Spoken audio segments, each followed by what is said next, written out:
closing down after the boil. We're cooking this down to about where that red line is. We've got a little ways to go. That'll get us 3 gallons. I'm sure I've said that about 1,000,000 times in all these videos, so I apologize. You can see the gradient here.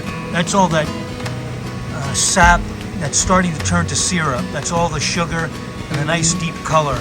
It's heavier than the regular sap, so it builds up that way. What I'll do is I'll add a couple of sticks of firewood, and by sticks I mean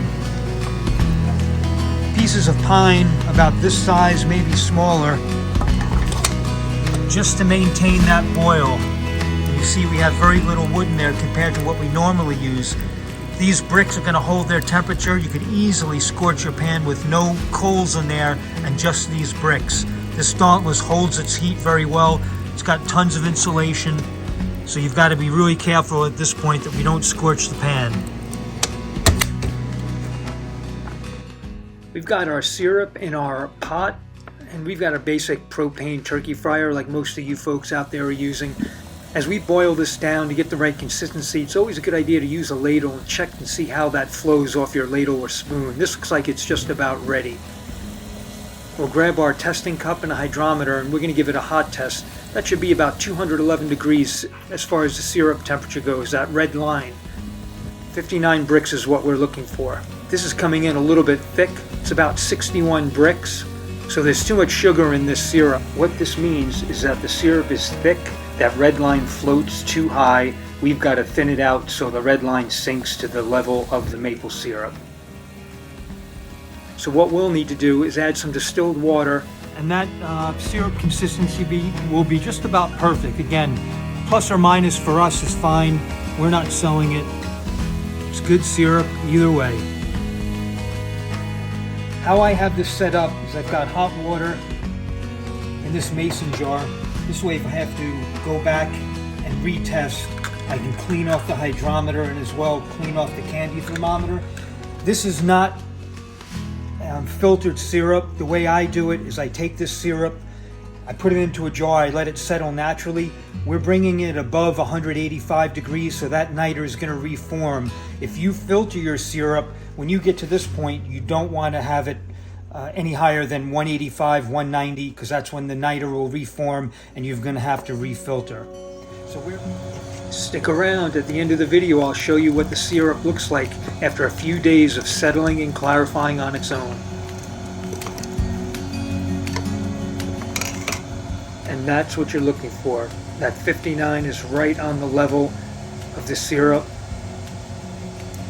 And that's pretty much perfect syrup consistency. We've got the bricks level where we want it. We're ready to go forward with the canning process. If you make maple syrup and you use this method, let me know. I'm curious about how you guys do it out there. The canning process is pretty simple. Follow the normal canning procedures. Make sure your product, for this case syrup, is nice and hot. You can use a funnel or you can pour it straight into the jars. The end result, you need to have clean jars, clean lids, and make sure the top of the jars after you pour your syrup is clean as well. I use a damp rag here just to give it a quick once over. Seal your lids, hand tight. You don't have to crank them down, but you want to make sure you have a good seal. And once we finish pouring off our syrup, I'll lay these down on their sides. Make sure that that hot syrup hits the top of the lid. Any stray bacteria or spores, stuff like that that's floating around, should get killed by the syrup.